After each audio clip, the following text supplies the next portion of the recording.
ఓం శ్రీమాత్రే నమః. ఈరోజు లలిత సహస్రనామ దివ్య స్తోత్రంలోని 81, 82 శ్లోకాలకు అర్థం తెలుసుకుందాం. ముందుగా అమ్మను స్తుతిస్తూ ధ్యానం చేద్దాం.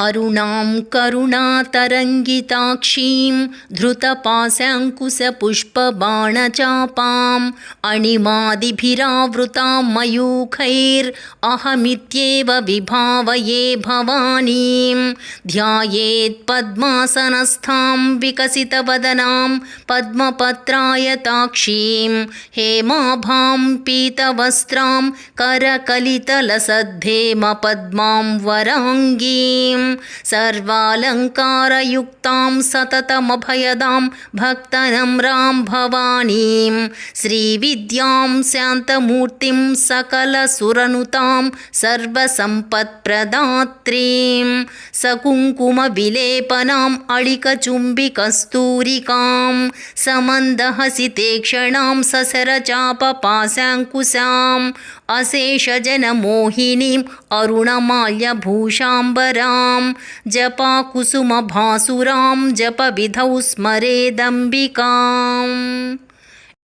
ఇప్పుడు 81వ శ్లోకానికి అర్థం తెలుసుకుందాం.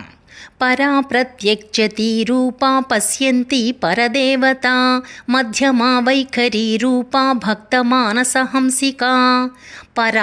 పరాస్థితిలోని వాగ్రూపము, ప్రత్యక్షతి రూప స్వస్వరూపము యొక్క జ్ఞానమే స్వరూపముగా కలది. పశ్యంతి రెండవ స్థితిగా వ్యక్తం కాబోయే వాక్కు. పరదేవత పశ్యంతి వాక్కు యొక్క సూక్ష్మ రూపము.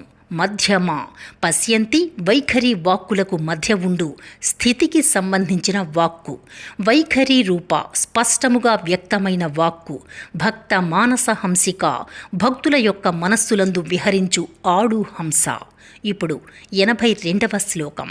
కామేశ్వర ప్రాణనాడీ కృతజ్ఞ కామపూజిత శృంగారరస సంపూర్ణ జయా జాలంధర స్థిత. కామేశ్వర ప్రాణనాడి శివుని ప్రాణనాడీ స్వరూపిణి. కృతజ్ఞ చేయబడే పనులన్నీ తెలిసినది. కామపూజిత కామునిచే పూజింపబడినది.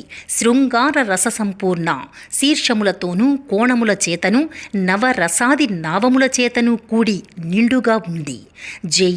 జయస్వరూపిణి. జాలంధర స్థిత జాలంధర సూచిత స్థానమునందున్నది. రేపు 83, 84 శ్లోకాలకు అర్థం తెలుసుకుందాం. ఓం శ్రీమాత్రే నమః.